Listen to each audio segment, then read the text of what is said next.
Isa pong magandang umaga sa inyong lahat. Mayong buntag, lalong-lalo na po sa ating mga kaibigan dyan po sa Katimugan.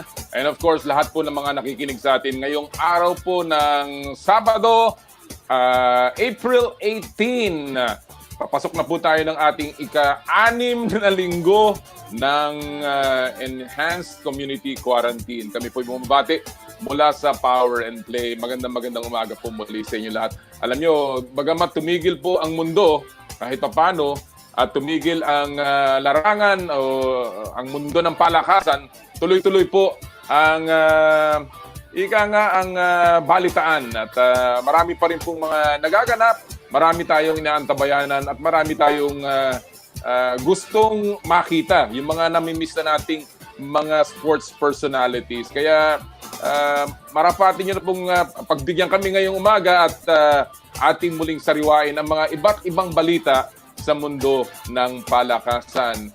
Alam ko na mahirap sa ating lahat ng ating pinagdadaanan, kaya po sana kayo ay nasa mabuting kalagayan kung saan man kayo naroroon. Ako po si Noli Iyala at 2 oras po tayo muli ngayon. Nagbabalik po ang aming dating time slot from 8 o'clock to 10 o'clock in the morning ngayon pong araw ng Sabado. So samahan niyo po kami at gawin niyo kaming agahan ngayon pong araw ng Sabado.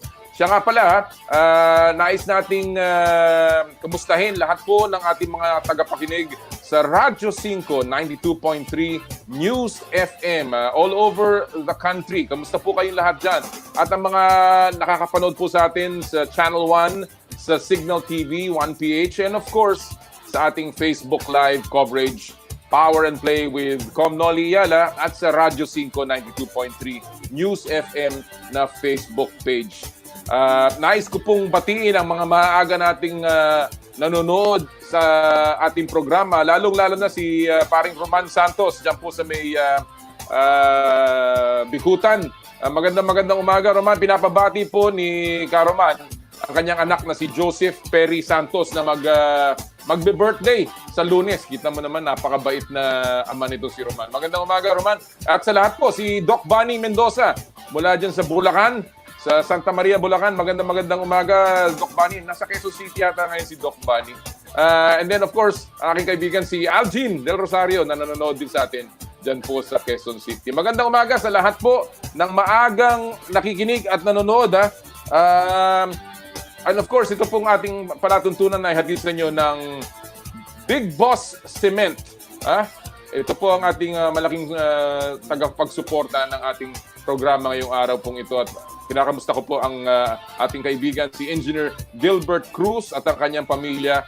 Good morning, Engineer Gilbert, and sana magustuhan mo ang programa natin ngayon. And obviously, magugustuhan mo dahil ang ating pong mga magiging panauhin mamaya ay sangkaterba. Ang dami po.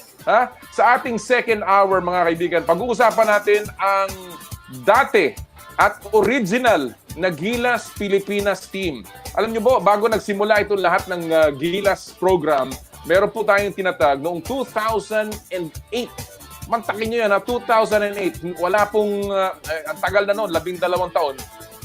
At yung pong mga nakuha natin mga players dyan, straight out of college. At of course, naging malalaking pangalan na rin po sa larangan ng basketball. Mamaya, makakasama natin sila sa ating second hour. Pero sa ating unang oras, makakasama po natin mamaya ang, of course, ang inyong kinagigiliwan at namimiss na rin. The PBA's winningest coach, si Coach Tim Cone, will be with us in a few minutes. Bago po siya, makikita natin si World Boxing Champion Jerwin Ancajas. Makakausap din natin an exclusive interview mula dyan sa kanyang pinag-ensayuhan sa Cavite. And of course, mamaya-maya po makakasama din natin ang FIBA columnist and of course a very good writer, si Enzo Flojo, na ating pag-uusapan naman ang mga nangyayari sa mundo ng basketball. Pero bago po ang lahat ng yan, of course, dapat nating pag-usapan ang mga kaganapan po sa mundo ng palakasan. Alam niyo po, ang isang marami nagtatanong at marami nakakamiss ay ang kung kailan ba babalik ang mga liga dito sa ating bansa. Hindi lang sa ating bansa, kundi sa buong mundo. Alam natin na natigil na ang karamihan ng mga liga, no? In fact, meron tayong isa nakitang laro, yung pong laro sa, I believe it was in Korea, na ginanap a few weeks ago, noong naglaro po ang isang, dalawang koponan dyan sa Korea ng baseball. Pero wala pong nanonood na fans. Pero sa iba't ibang bahagi ng mundo, lahat po ay hindi na naglalaro ang kanilang mga liga. Katulad po ng NBA, katulad po ng MLB, katulad po ng Augusta Masters, yung gaganapin po sanang The Masters sa Augusta National. At ganun na rin po ang Tour de France, ang Wimbledon na kinansila na rin. Alam na rin po natin sa local sports, kinansila na rin po ang mga laro dito katulad ng palarong pambansa na hindi na po itutuloy dahil sa nangyayari sa ating outbreak ng coronavirus. Pero ang isang namimiss ng karamihan at kinagigiliwan po ay ang PBA.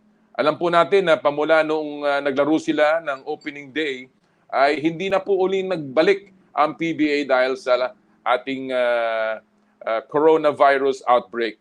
At marami nagtatanong, kailan kaya babalik muli ang PBA? Nagmeeting na po ang PBA board sa pamumuno ni Chairman Ricky Vargas at ni Commissioner Willie Marcial. Nabalitaan na po natin yan na ngayon ay pinag-uusapan na nila ang mga options na pwedeng tingnan ng PBA para po matuloy lamang ang season 2020, dapat 2020 or 2019-2020 hanggang matapos na po itong ating season ng 2020. At ngayon ang pinag-uusapan na po dito ay kung gagawa po ng mga laro sa pamamagitan lamang ng isa o dalawang komperensya o tatlong komperensya o maglalaro ba sa likod na o sa isang venue na walang tao katulad ng naiisip na ng NBA.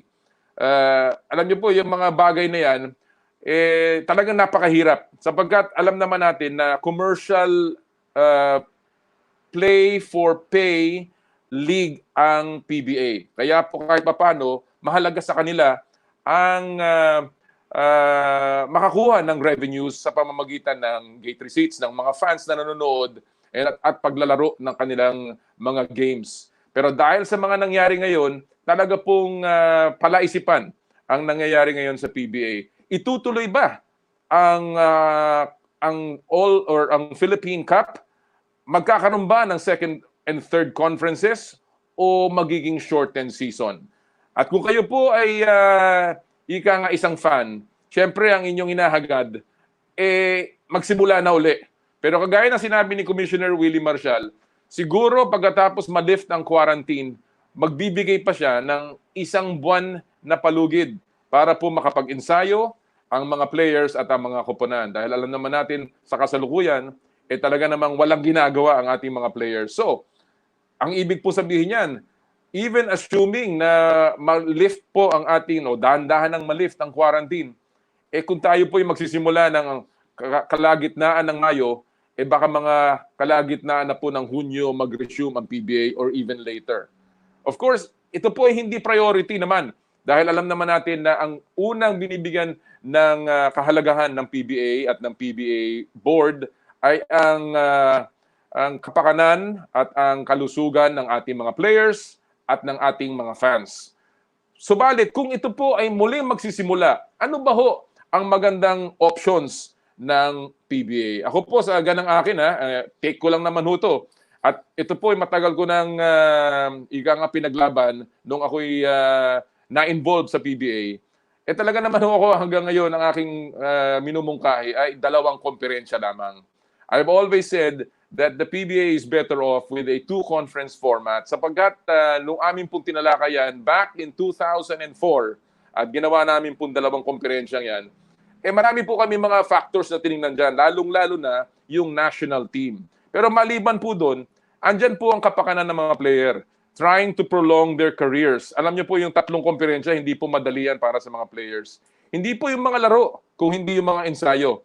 And shortening it to a 2-conference format really gives players a little more time na makapagpahinga. Ang isa pa pong rason dyan ay yung economics, yung commercial interest. Alam niyo po kahit papano, hindi po totoo na kukunti lamang ang laro pagka 2 conferences. Pareho rin po yan. Nabilang na ho natin yan dati. And it will in fact entice more people to come dahil hindi po yung nagiging mura ang isang kampyonato. And it becomes even more interesting na ang mga players dalawa lamang ang pinaglalabanan. But more than that, I think the most important of all is talaga pong malaking serbisyo yan para sa national team. Dahil alam naman natin ngayon na ang FIBA, iba na ang kanilang sistema. At kahit papano, nadi-disrupt talaga ang ating PBA schedule. With the two-conference format, malaking bagay po yan dahil nakakapag-schedule, nakakapag-ayos, naayos natin ang timetable ng national team, naayos din po natin ang mga laro ng PBA at hindi po nagmamadali. Well, maybe this is the time to make that adjustment. Hindi po natin alam kung anong pinag-iisipan ngayon ng ating kaibigang si Commissioner Willie Marshall, but meron na pong batayan, meron na pong basihan na nagawa noong araw. And maybe it is the time for us to revisit the two-conference format. Kung kayo po ay meron namang sarili nyong kuro-kuro, kung meron po kayong gustong i-suggestion o mga suggestion para sa ating PBA Commissioner, sumama lang po kayo sa aming huntahan ngayong araw pong ito. Ang ating pupulsuhan, ngayong umagang ito, ano sa tingin ninyo ang dapat na maging hakbang ng PBA sa gitna ng COVID-19 pandemic? A, maglaro ng 2 conferences. B, maglaro ng 1 conference na lamang. Maaaring yun po ay Philippine Cup. C, tuloy ang 3 komperensya pa rin kahit na igsian. Or D, ibigay na lamang sa Hinebra ang championship. kung gusto niyo pong makisama sa amin, sa aming huntahan ngayong umaga pong ito, mag-text lamang sa aming hotline. Yan po ang aming hotline sa inyong mga screens, 0949-691-4956. O di kaya ay mag-text or mag-post sa aming Facebook page, Power and Play with Noli Iyala, or sa Facebook ng Radyo 5 92.3 News FM. At mamaya po babasahin namin ang inyong mga komentaryo. Alright, tuloy-tuloy po tayo right now, mukhang handa na po tayo sa ating unang magiging panauhin ngayon pong umagang ito. Ang ating po makakasama ay isa sa mga kolumnista at maraming ika nga nasasagap na balita mula sa FIBA. Siya rin po ay isang writer, sports journalist na marami na rin pong naging opinyon tungkol sa mga kaganapan, lalong-lalo na ngayon sa panahon ng coronavirus outbreak. Ang ating po mga kasama this morning as our first guest, walang iba kundi si Enzo Flojo. Good morning, Enzo! Hello, Com Noli. Kamusta po kayo dyan? Kamusta ka? Okay naman po. Are you busy pa rin dito kahit sa gitna ng pandemic? Oh yeah, for sure. Still writing. I mean, you can do writing from anywhere practically. So, still busy with that. Writing for several publications and brainstorming on what to do for the coming season. I'm an assistant coach also for a high school team for the Ateneo Blue Eaglets. So we're constantly trying to see what we're planning to do for the coming season. So yes, still busy. But like you said, kanina Com, the priority is to keep the family safe and, try to be as healthy as possible. Alam natin, Enzo, that you are very much involved in the FIBA circle, at least among the journalists, among the people that write about the FIBA. Alam natin na ikaw ay patuloy na nagko-contribute sa ginagawa ng FIBA in terms of their media and marketing. We have seen a schedule released by FIBA lately tungkol sa panibagong schedule dahil nga nagkaroon na ng rescheduling ng Olympics. Can you give us a little bit of a rundown kung ano na ang panibagong titingnan nating schedule sa gitna nitong coronavirus outbreak? Well, of course, because of this pandemic, it's affected so many events, especially in international sports. You mentioned kanina, Com, yung postponement ng Olympics for 2021. So definitely all the other major events that have been scheduled for 2020 ng FIBA have also been adjusted, so to speak. In fact, nitong April, a couple of weeks ago, we should have had our FIBA Asia Under-16 Championships where our Batang Gilas team was supposed to participate in. Pero of course, that's been canceled outright. Not even postponed, but canceled already. So our Batang Gilas boys, coached by Coach Sandy Arespocachaga, these guys have been training. We formed that team April last year. They've been training for the past year, and medyo naging down the drain yun. Sayang for the kids, and they were very dismayed. All the other major events of FIBA, of course, whether it's in Asia or in Europe or in the Americas or in Africa, have also been affected, have been moved as well. So right now, most of the events have really been either postponed or canceled already. Yung in the context of FIBA Asia, we are supposed to have our second window of the FIBA Asia Cup qualifiers in November. So for now, that should still push through for now. Alam naman natin na yung first window na apektuhan na nung COVID-19. The Philippine team, the Gilas boys, were supposed to play 2 games in the first window against Indonesia and Thailand. Pero hindi natuloy yung sa game against Thailand. So in isang game lang tayo in that window. That was an effect of COVID-19 already. If the pandemic extends, we're not sure if the next window might be affected as well, Com. Alam natin, Enzo, that ang sports, halos antithesis, hindi pwede, it will not go together with social distancing. Alam That's natin true. yan because imposible na pagsamahin ang katagang sports at social distancing. And obviously, with all of this that is happening now, we are governed by the rules of social distancing. How do you see sports playing out in the future, especially with FIBA? I'm sure at this point they're beginning to look at rules that will more policies that will govern the way fans are allowed to watch the games, the way the players treat themselves and correlate with others in the venue.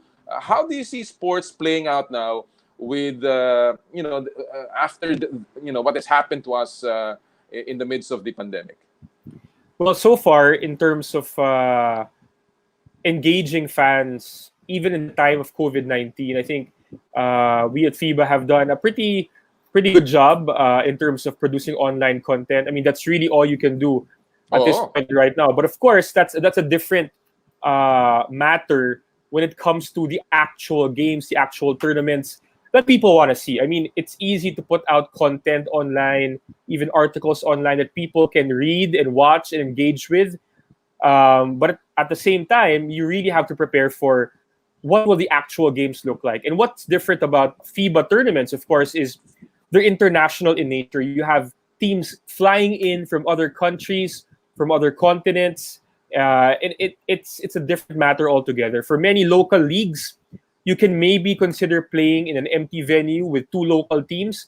That can probably be logistically more feasible compared to an international tournament. Obviously, you can't play basketball online, diba, Com? So it's going to be very interesting. I think the main thing is at a global level, once there are significant signs that we are, shall we say, defeating COVID-19, whatever that means. If there's significant signs of that, then I think the actual physical basketball tournaments can slowly resume already. Probably more easily at the continental or regional levels first.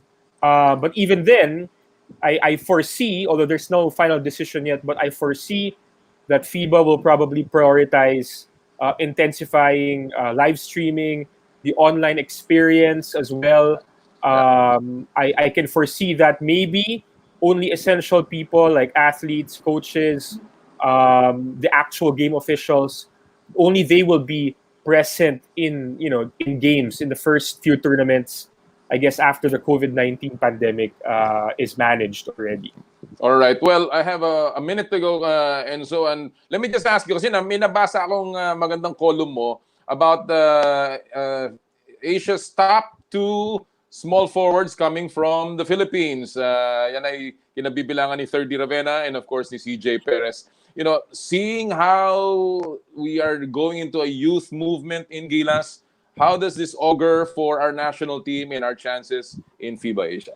Well, it's very, very promising, Com. I mean, 30 and CJ, even if they play just one game in the Asian qualifiers first window, they really made, you know, a big impact. And I think it was a statement game from Gilas na even without some of the biggest stars from our highest level of basketball, which is of course the PBA, we can still compete at a very high level. And like you said, youth movement in Gilas, we're preparing, even if we're preparing for the 2021 Asia Cup, the long-term goal for this particular pool of players is to get ripe and ready for the 2023 FIBA Basketball World Cup that we will host in Manila. And so far, very, very promising and exciting signs. 30 Ravenna is tied as a top 4 scorer so far in the FIBA Asia Cup. CJ Perez was, you know, he was just amazing in that game. He had an effect on both ends of the game for Gilas. So, very, very promising. Actually, honorable mention pa sa article na yun si Roger Pogoy, Com. Yes, that's so right. In terms of, you know, our young talent, our rising stars, very, very promising, very exciting times right now for Gilas. Well, nabanggit mo yung 2023. We certainly hope that this pandemic does not affect our hosting. That is For sure. Obviously something that we're looking out for, and we certainly hope that everything goes back to normal, especially sa mundo ng FIBA. Maraming salamat, Enzo, for giving us the time this morning. Thank you so much, Com. Ingat po kayo. Keep safe. Ingat ka. Stay safe. Yan po mga kaibigan, ang ating kaibigan si Enzo Flojo, isang columnist para sa FIBA basketball. Alright mga kaibigan, ang dami natin pag-uusapan pa, but we will take a very quick break. Lalo-lalo sa ating mga nakikinig sa Radyo 5 92.3. Ang oras po natin, 8:26 ng umaga.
Alright, welcome back sa Power and Play this morning. Marami na pong nakikinig sa atin sa Facebook. Kinakamusta po natin ang ating mga kaibigan from New Jersey.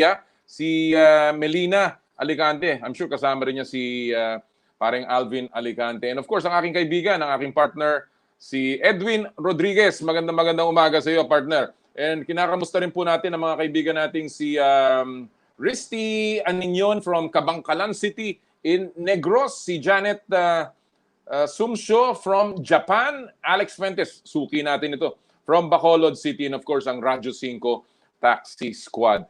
Marami pa po tayo mga ganap pag-uusapan dito sa ating programa. We are up to 10 o'clock this morning, and coming right up mga kaibigan, ay ipapasok na po natin ang kung hinahanap pa natin. But we will be talking with one of the fighters na ating pinagmamalaki. Well, he's one of the low-key world champions that we have. At mamaya-maya ay makakasama na po natin ang ating bisita. In the meantime, pasok muna natin ang ating This Week in sports history. April 15, 1965 o 55 years ago, narinig natin sa telebisyon at radyo ang mga katagang Havlicek stole the ball! Havlicek stole the ball! Yan ay naganap sa Game 7 ng Eastern Conference Finals ng Boston Celtics at Philadelphia 76ers. Pinangungunahan ni Wilt Chamberlain ng Philadelphia habang si Bill Russell naman ang leader ng Boston. Pero ang naging bida sa laro, ang isa pang Celtics star na si John Havlicek. 110 to 109 ang score ng ilang segundo na lang ang natitira at bola ng Philadelphia. Pero sa inbound, natapik ni Havlicek ang bola para wakasan ang season ng 76ers at dalhin sa NBA Finals ang Celtics. Havlicek stole the ball this week in sports history. Alright, mga kaibigan, ha? Alright, ngayon po, handang-handa na tayo. Alam niyo yung game na yun na hindi ko natatanda niya, bata pa ako eh. Pero pag naririnig ko yan, naiiyak ako dahil Philadelphia 76ers fan ako eh. Pero talaga naman nakakatuwa. Napakagaling ni John Havlicek. Alright, ladies and gentlemen, we're just about ready to bring in our next guest for this morning. Siya po ay isa sa pinakamaghusay at pinagmamalaki nating mga pambato sa larangan ng boxing. He is the reigning IBF Junior Bantamweight Champion since September of 2016 at tagahanda na po siya para sa kanyang susunod na title defense ng kanyang corona. Walang iba kundi ang ating kampiyon, the pretty boy, Jerwin Ancajas. Ayun, Jerwin, magandang umaga sa iyo. Magandang umaga po, sir. Oh, kamusta ka na? Bumati ka muna sa mga fans mo. Hello po sa mga nanonood po ngayon sa live stream po. Yeah, kita mo naman. Jerwin, una-una, alam natin na ikaw ay nasa Cavite. Gaano katagal ka na dyan? Kanino ba yung farm na yan na pinaglalagyan mo ngayon? Sa ngayon po, sa amin po to ni Coach Jobin po, sa manager ko po, yung nakuha po namin tong lupa, sir, kasi kilala ni Coach yung mayari ng lupa. Tsaka na dito na po kami nakapagtayo ng sariling gym. Kasi noon wala kaming sariling gym, sir. Ngayon, at least, paano, nandito po kami sa likuran ko po. Ito po yung pinag-iinsayohan namin dito, sir. Wow! At least, unang-una, presko ang hangin dyan. Siguradong presko ang hangin dyan. At malawak at ikaw ay at least nakakalabas kahit papano sa loob ng iyong bakuran. Jerwin, ano ang reaction mo nung alam natin na magkakaroon ka dapat ng title defense dapat nung April 11? Pero nung nagkaroon itong pandemic, na-cancela lahat ng mga laban. Ano ang naging reaction mo sa cancellation ng iyong laban, Jerwin? Una-una po, kahit na sabihin na parang sanay na ako sa mga cancel na laban, sir, pero iba pa rin yung nandoon na, sir, nakahanda na lahat, sir. Kasi katunayan po, doon po kami sa Dipolog po kay Sir Garbert, doon kami naka-stay sa compound niya, doon kami nakapaghanda talaga ng halos 2 buwan doon sa sa Dipolog. Yun nga po, hindi namin inasahan na maabutan ng lockdown. Yun po, parang nanghihinayang din po kasi Siyempre. Yun nga po, handang-handa na kami sa laban, po. Oo.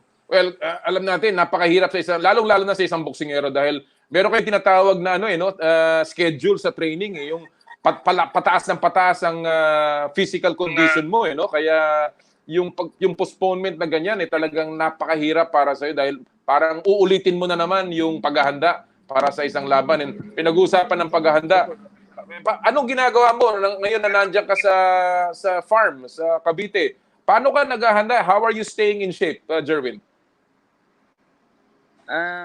talagang maganda yung ano na siguro ng plano din ng Panginoon sir kasi nung pag-lockdown talaga nandito kami nakauwi kaagad kami dito sa amin sa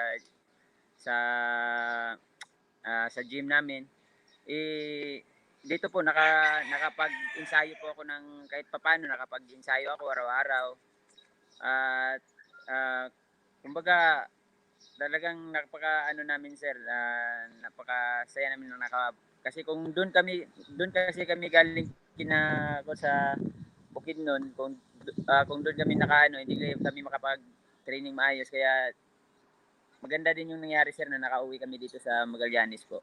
Ngayon, kahit papaano ba, meron kang nakaka-sparring dyan? Meron ka bang kasama mo as a sparmate? O paano ang cardio mo, ang conditioning mo? Anong ginagawa mo specifically, Jerwin?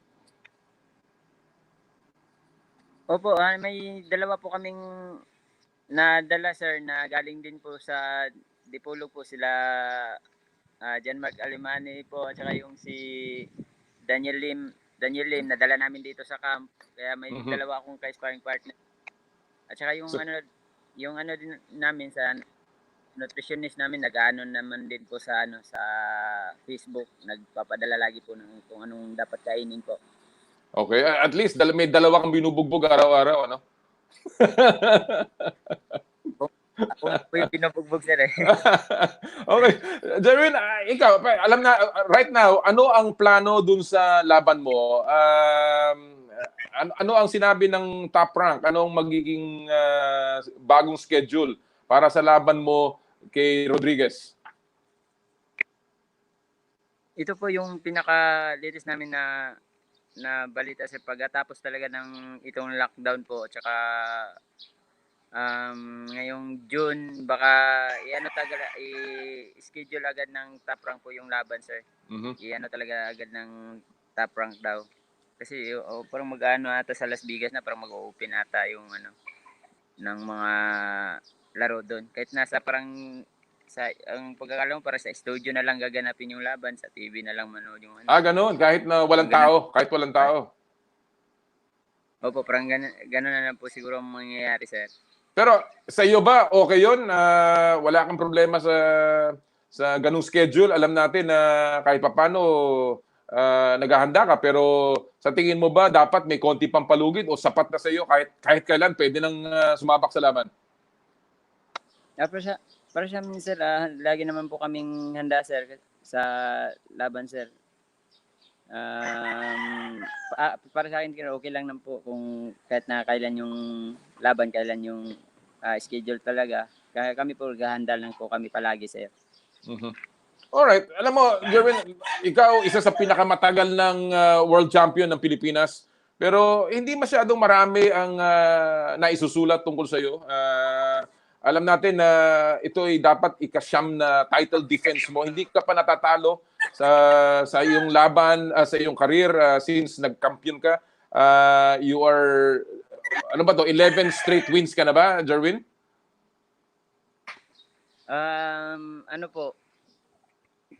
It depends. Tapos po, na, oh. It depends sa pito pong panalo, tabla isa. Tabla isa, oh. Ngayon, matanong ko lang ikaw, paano ka ba napasok sa boxing? Alam natin yung kapatid mo nagpasok sa dyan, pero talaga bang pangarap mo maging boksingero?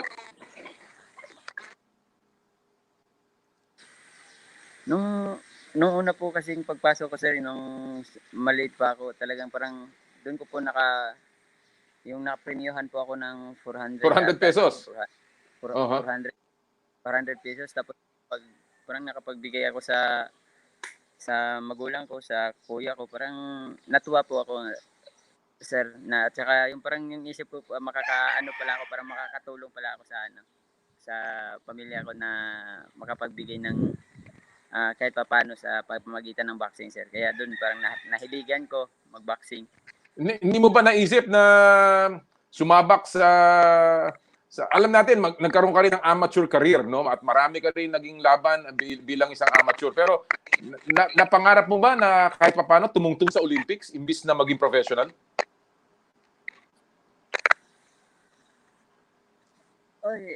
bilang boksingero sir, isa rin sa pangarap sir na makapaglaro sa Olympic kung mapagbigyan ng pagkakataon kasi alam natin nandun lahat yung yung lahat ng mga magagaling na boxer sir. Selected talaga yun ng mga boxer nandun. Kaya pa sa akin isa din sa pinaka ko rin yan sir nung sa amateur yung pag-edad ko na ng mga ilang Jerwin? Tingnan natin kung mababalikan natin. Ayan, Jerwin. Okay, tuloy lang, Jerwin. Narinig natin kahit paano gusto mo maging... Pero right now, alam natin na ikaw, Jerwin, isang talo ka lang sa iyong career. Ang record mo is almost unblemished, impeccable, 35 fights, 32 wins, 22 by knockout, isa lamang ang talo, 2 draw. Ano ang motivation mo dito sa naging career mo as a boxer, Jerwin?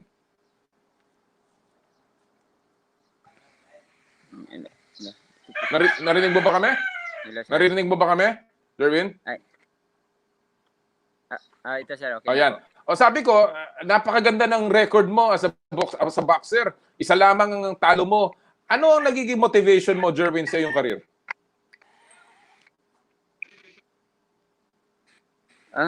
Una-una po, talagang sa pamilya po. Pamilya. Tapos, nung talagang gusto ko talagang pagka panimula ko po talaga sa laban sir, talagang sa professional talagang nagdasal talaga ako na sana magabayan ako ng Panginoon kung ano mang mga maabot ko sa boxing. At saka yung sa pamilya po talaga sir, lalo na sa kahirapan sir. Yun talaga yung pinaka ko sir. Tapos nagbigay na lang din yung unang talo ko, na parang nagbigay na din yun ng isang nagpamotivate sa akin na sana hindi na maulit muli na matalo. Gusto kong lahat ng laban ko, mapanalo ko, gagalingan ko, at saka pagsikapan ko palalo sir. Alright, Jerwin, alam natin na ika nga patuloy ang iyong pagiging pagdepensa ng iyong corona and patuloy ang iyong pagsabak para sa bayan, para sa iyong pamilya. Do you think, sa tingin mo ba, ikaw ay nakakakuha ng sapat na respeto, sapat na recognition sa lahat ng nagawa mo? Considering na napakarami rin natin mga kampiyon sa boxing, do you think that you're being given that kind of respect ngayon bilang isang champion sa boxing? Yun sir, una nagpapasalamat na po ako sa nung nakuha ko tong championship belt sir, nagpapasalamat ako sa lahat ng tao na tumulong. Ngayon parang na ko ng sarili ko na kahit na hindi man ako nakapagtapos ng pag-aaral sir, kumbaga yung respeto na nakuha ko sa mga tao sa pag-approach nila sa akin. At lalo na sir sa katulad nila Sir Gilbert sir na yung tulad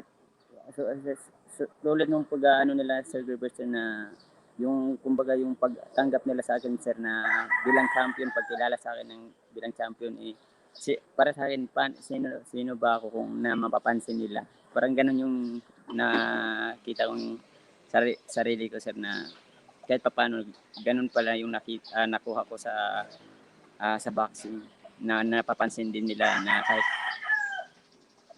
sige. Sir, nakakatuwa lang po isipin sir. Jerwin, nakikinig si Engineer Gilbert Cruz, ang iyong malaking sponsor.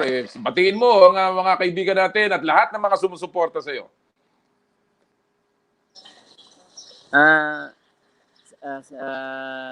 Lahat po ng sumusuporta po sa akin at una-una nagpapasalamat po talaga ako kasi parang yun po lang yung nagpapalakas na loob sa akin na gusto ko pang maidepensa, gusto ko pang maipanalo yung kahit na mga laban ko dahil sa suporta nila, sa suporta ng mga tao, lalo na sa inyo po sir, sa mga media din po na nananiwala sa kakayahan ko, sa manager ko si Chris Tiu, Minis at sa mga kasamahan ko sir na naniniwala sa akin at sa lahat po ng nanonood ngayon, maraming salamat po sa suporta niyo po.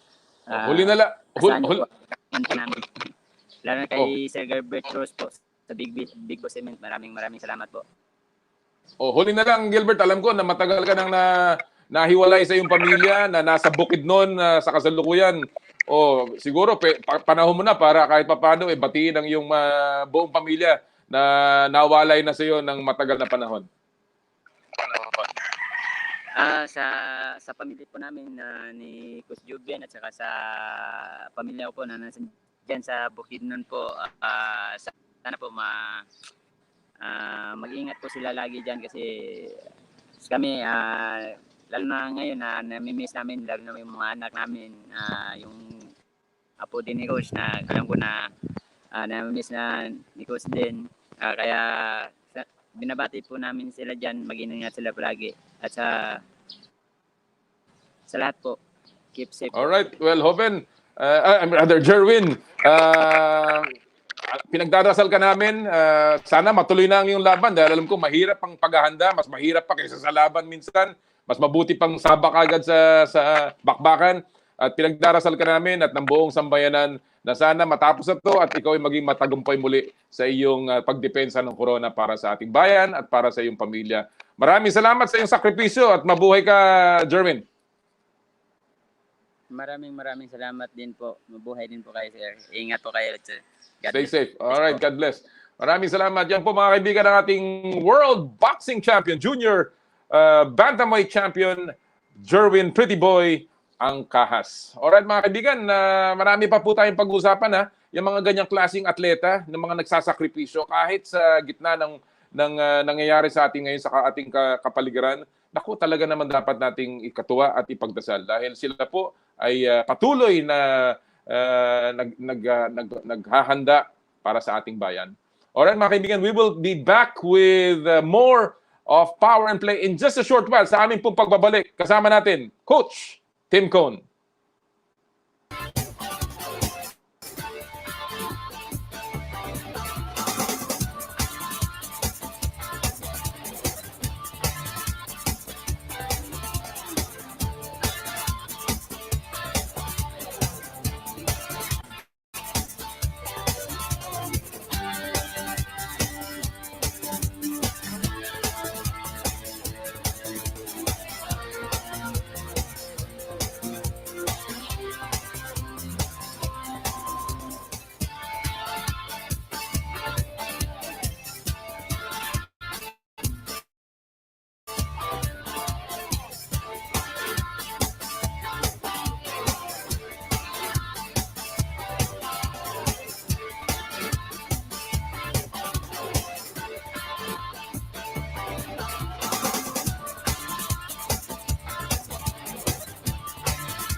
Muli po, isang magandang umaga po sa inyo mga kaibigan. Nais po nating kamustahin si Congressman Eski Estrella mula po dyan sa kanyang, ngayon nasa sa Kalakang, Maynila siya, pero kinakamusta natin lahat ng kanyang mga kaibigan sa Pangasinan. Magandang umaga. Eski, maganda yung kanyang suggestion. Yung mga bata, kasi alam naman natin ngayon, ang dami. Wala tayong ginagawa yung mga bata, lalong-lalo na turuan natin ang mga, dati natin mga laro ba? Meron ba kayong mga sungka dyan? O ika nga, di ba? Yung mga holin. Bakit hindi naman kailangan laging nasa loob ng bahay, rather nasa kwarto nila? Pwede naman natin turuan ng mga iba't ibang klaseng mga laro, no? Na hindi puro gadgets. Lalong-lalo na yung mga chikiting. Konting galaw. Hindi pwede puro higa. Nung isang araw nga, napagalitan ko yung mga chikiting dito. Alright mga kaibigan. At this point, it is time to bring in one of my very good friends who is also very much affected of with what is happening all over the world. Walang iba kundi the PBA's winningest coach, Coach Tim Cone. Tim? Hello, Tim?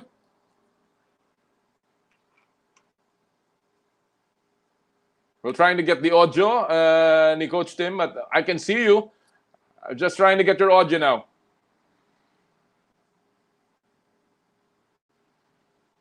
All right. Babalikan po natin si Coach Tim Cone. I think he's just fixing some of the technical problems right now. Siya nga pala, ha, balitaan ko lamang po kayo isang news item. Si Kai Sotto daw susunod na kay Jalen Green sa NBA G League.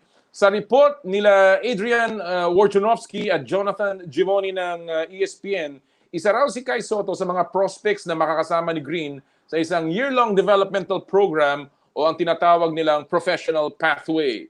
Sa programang ito, ang koponan daw ng mga bagito ay sasamahan ng mga veterano na siyang magsisilbing mentor sa mga batang players. Tapos sila ay makikipag-training at lalaro sa mga NBA G League teams, foreign national teams at mga NBA academies sa iba't ibang bahagi ng mundo.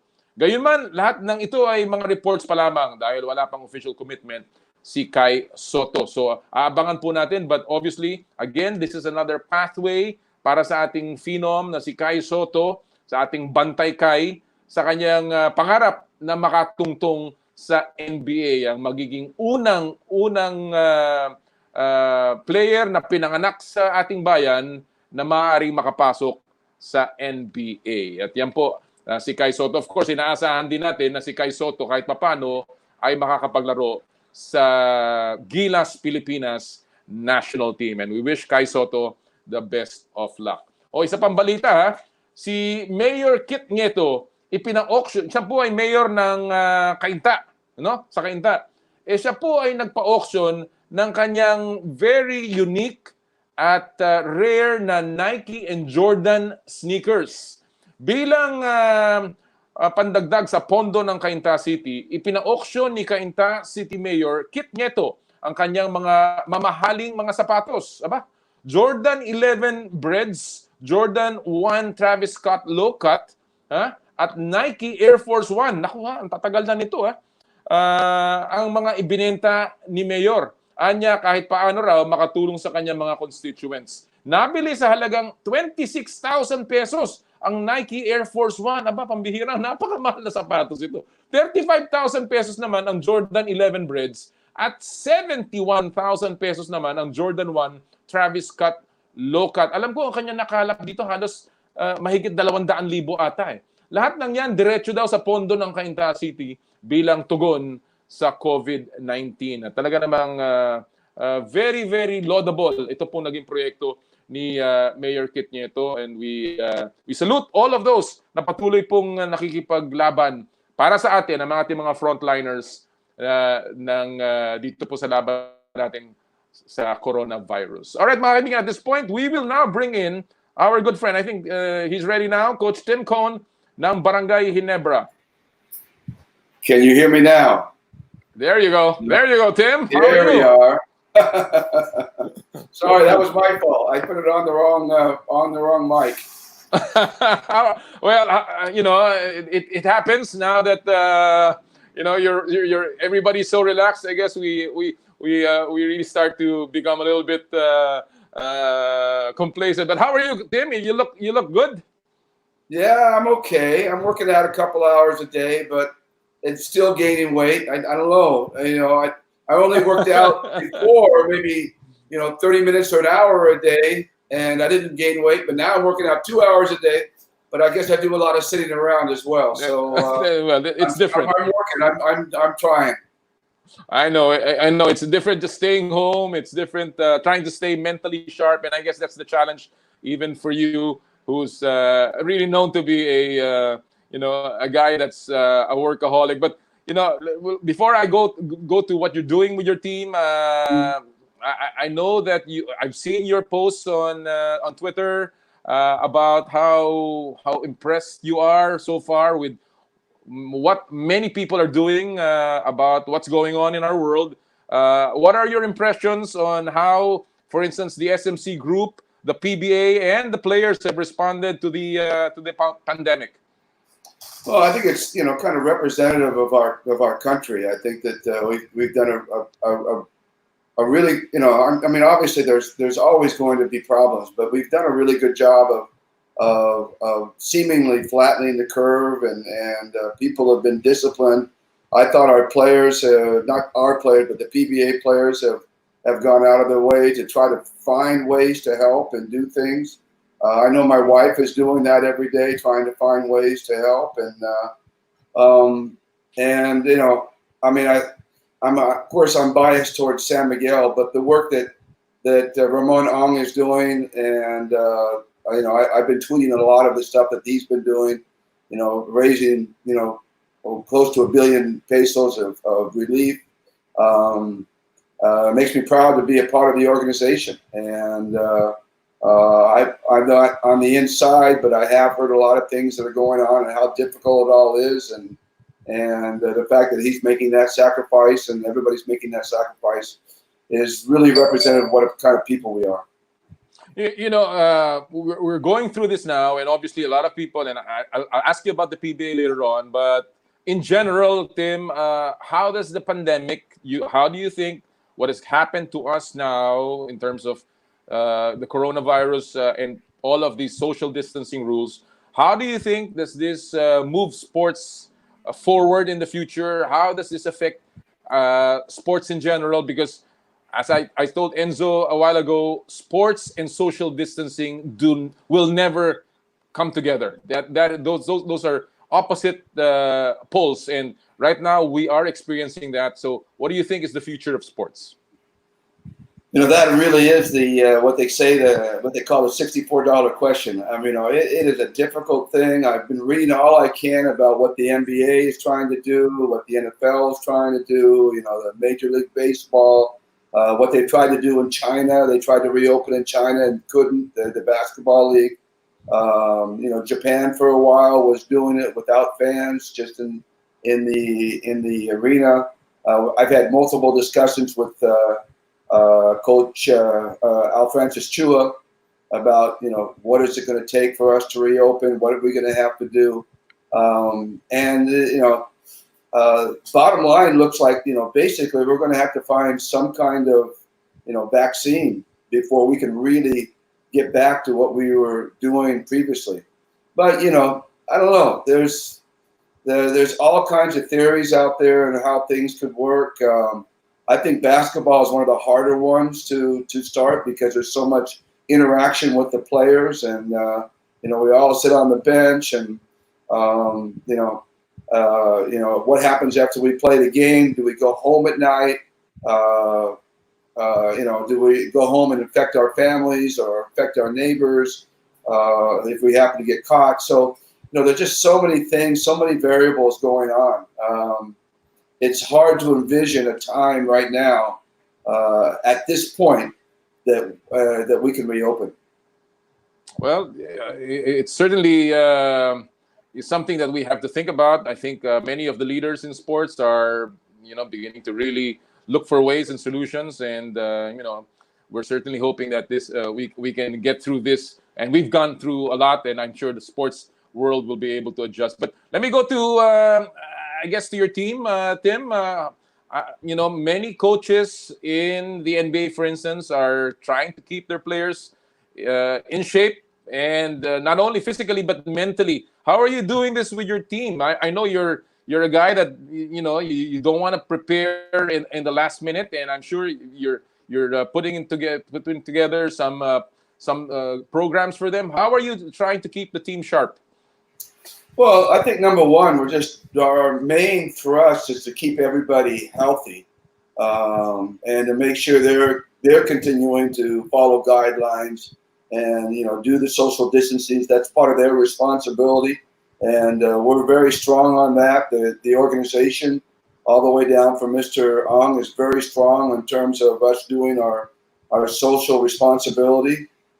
They have to be the ones to set the tone and be the examples, I think. And I think we're we're really insisting on that with the players. But we're trying to do things that they can do at home. Under the guidelines, we're trying to. Our trainers send programs to the players so that they can find ways to work out. Trying to get them equipment and trying to get them stuff that they can do was difficult. But luckily, a lot of these guys are so caught into working out, on their own that they have a lot of their own stuff. So that made some things a little bit easier. We haven't done anything strategically. It's just so far away at this point that we're not sending video to them or doing things like that. For me personally, I try to watch an NBA game a day, just so I can keep sharp. And I'll watch the Houston Rockets and watch how different teams try to defend James Harden, and try to use that as a tool to figure out how to guard imports later on down the line for us. I'll go investigate a team that runs really good pick and rolls, and seeing how they'll cut away from the pick and roll, how they roll, what are their options, how they pick and pop. And then I'll also watch different teams in terms of how they defend pick and rolls. That's become such a major part of basketball. And transition offense, transition defense. I watch the Warriors because I like to see their patterns. They're not as good this year as they were a year ago, but I still watch their games. And, of course, I'm a big Miami Heat fan, and I'm a big Miami Heat fan of their defense. And the Miami Heat fan has really used the three-point shot as a weapon this year, and that's kind of opened my eyes a little bit. So those are things that I do to keep sharp in terms of picking a game and trying to figure out different things to do. But in terms of trying to communicate that to the players, I think we'll do it when we have, maybe it looks closer. It was 2 or 3 weeks ahead. We'll go ahead and try to get video to them and get them to start thinking basketball again. Well, talking about players, Tim, what is the latest on Greg Slaughter? Has there been any development on that end? None. I just read an article today about Jumar Fajardo rehabbing and maybe being ready a little earlier than he first thought, and that might bring him back into the league when we're able to restart. That would be a good thing for the whole league. That's one thing that we won't miss seeing is Jumar sitting on the side and being in a wheelchair or being in crutches or whatever. We'll be able to see him maybe be healthy by the time we come back. And the same thing goes for Greg. Greg talked about taking 3 or 4 months off, and that may be the case that we're all doing, as it turns out. And maybe he'll be ready to come back and be fresh-minded and ready to go. But I haven't had any communication with him aside from seeing things that have been on social media a couple of times. You have talked about the Philippine Cup just a little bit. I know that you have not won the Philippine Cup since 2013-2014 season. Ginebra has not won this since 2000 and I believe 2007. Well, that's San Miguel's fault. That's not our fault. They just keep dominating every year. They don't get a chance. I know, and that's why. And that's why, obviously this season you were coming in as one of the preseason favorites again. How are you? What are the things that you're looking at to improve just to get you over the hump finally and get that elusive Philippine Cup? Short of telling San Miguel to stop winning. Well, we just got to keep breaking Jumar's legs. That'll give us a chance. They have been such a dominant team, San Miguel, over the last year. We played them in the finals in the Al Filipino, 2 years ago, and they ripped us apart. 2 years ago or 3 years ago, I'm not sure. And they beat us, I think, 4-1. Greg Slaughter did not play in that series because he was injured, had his ACL injury at that time, or was it his? Or maybe I think it was his other injury, his ankle injury. But we didn't have him at that point, and they ripped us apart. But there's been such a maturation process on our team, especially in terms of Japeth And of course, the addition of Stanley changes the way we play. And I think that we've made a natural progression forward. I think that gives us an opportunity to compete for the All Filipino every year. And this would have been our first All Filipino chance with Stanley in our lineup. And if we happen to be able to get Greg back in the lineup, I mean, yes, I think we can be a force in the All Filipino. I think that when we come back, no matter what, we will start with the All Filipino. I think that's pretty much written in stone at this point because, number one, financially, we won't have to handle imports right away. Number two, the players will be available, ready to go. We won't have to try to entice imports to come over when things may still be a little sketchy. So I think we'll come back and go, no matter when we come back, we'll go right back into the All Filipino. So that'll be available for everybody. And hopefully they'll come back before Jumar's healthy and give us all a chance. Well, talking about the Philippine Cup and the resumption of the PBA, your thoughts, Tim. I know a lot of people are wondering what can be done. There are proposals out there just to shorten the season. The NBA is looking at playing without fans. They're even thinking about cloistering players in Las Vegas just to finish their season. These are options that are being studied. What do you think? How do you see this season coming along? You think one conference just to jumpstart and then start again a new season just to get this 2020 season over? I think that's logical. Try to go with one conference, maybe even elongate a little bit if we have to. I think quarantining the players while they play and practice might be an option, but it would be an expensive option if you think about it. And I'm not sure with all the economic loss that all the companies have suffered over this month and the last 2 months actually, and maybe the month ahead or whatever. I don't know if that's going to be economically feasible. I know it's talked about. Some of the teams may be able to afford it, but some of the other teams may not be able to afford it. Maybe they'll need to be subsidized. These are all really important questions that go beyond just coming back and playing. And also, can TV5 get everything, in proper perspective in terms of their coverage and there's a lot of questions that go into that. Or should we just wait and find a way to play the games and social distance the fans? I know that there was talking about having a plexiglass in the NBA, having a plexiglass between the fans and the players, like in hockey, or putting barriers between seats so you can all, one person can sit in 3 seats. So there's social distancing from another. So there's a lot of wild ideas out there, but we're very resilient people, and we're very forward thinking. And I think, especially in the Philippines, we figure out how to do things when we don't have things. And so I think that's going to be, we were the first one to actually close the PBA. We closed before the NBA did.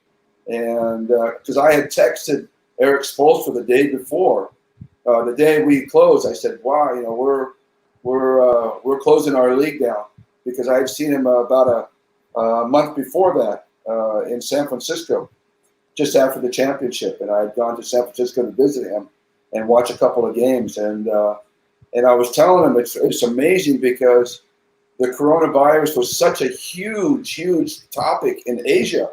But when I was there in the United States, nobody was speaking of it. And so we talked a lot about it. And then I came back, and then, of course, the league stopped. I texted him, told him the league had stopped. He texted back saying, "Whoa, really? That's amazing." And then the next day, they stopped. And and so he just texted a couple of times, finding out how things are here in the country and how things are for me and the Philippines. And he's had his concern. So he's been really good.